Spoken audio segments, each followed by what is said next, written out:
Bħala parti mill-programm Ewropew li fih jarahom jibbenefikaw minn diversi fonti fil-ħidma tagħhom ta' kuljum, is-sajjieda Maltin issa se jkun jistgħu japplikaw għal għajnuna finanzjarja biex itejbu l-kundizzjonijiet fuq il-lanċ tagħhom.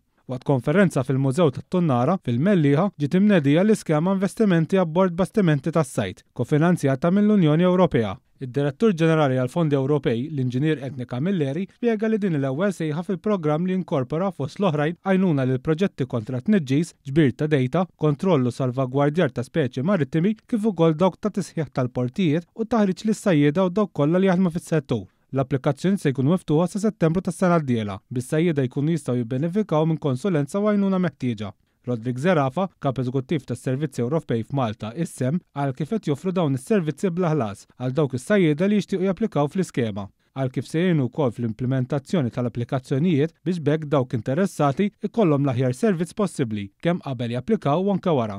Is-Segretarju Parlamentari għas-Sajt, l-Akwakultura u Drittijiet tal-Annimali Alicia Buġija Sajt irrimarkat kif dan l-investiment hu mirat ukoll għall-ambjent fejn is-sajjied issa jistgħu jixtru apparat selettiv u b'teknoloġija moderna. Din is-sejħa ta' fondi Ewropej għall-investiment abbord id-dajjes tas-sajjieda huwa proprju sabiex ngħinu lis-sajjieda jtaffu ftit mill-ispejjeż tagħhom fejn jitlu investimenti. Ġifieri hawnhekk qegħdin nsejħu lis-sajjieda biex jagħmlu diversi tipi ta' investimenti. Qed nitkellmu investimenti fil-gabini, fis-skrejjen tad-dajjes, jistgħu jagħmlu anke magni tas-silġ fuq id-dajjes tagħhom sabiex anke jkunu jistgħu jżidu il-valur u l-kwalità tal-prodott tagħhom u affarijiet oħra li proprju jkunu jistgħu jinvestu fihom.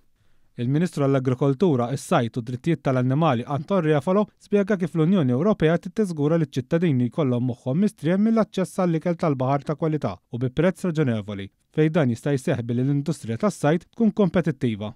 Tħabbar li se jiġu organizzati diversi laqgħat tekniċi biex dawk interessati jiksbu l-informazzjoni meħtieġa. Dawn se jsiru f'Marsa Xlok fis-7 ta' April fl-4 ta' f'Senar, f'Għawdex fid-9 ta' April fl-10 ta' filgħodu u f'San Pawl il-Baħar fl-14 ta' April fl-4 ta' f'Senar. Din hija waħda minn ħafna sejħiet oħra li bija aħna qegħdin ntejbu l-kwalità. Qegħdin nagħtu value added il-prodott tas-sajjieda tagħna Maltin u Għawċin.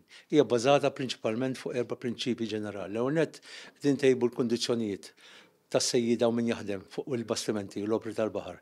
Tinnet qegħdin naqsu l-emissjonijiet ta' CO2, ntejbu il-prodott u nagħtu dak il-valur miżjud li huwa importanti għall-konsumatur u fl-aħħar mill-aħħar ukoll naqbdu ħut u ma jkunx hemm l-overfishing.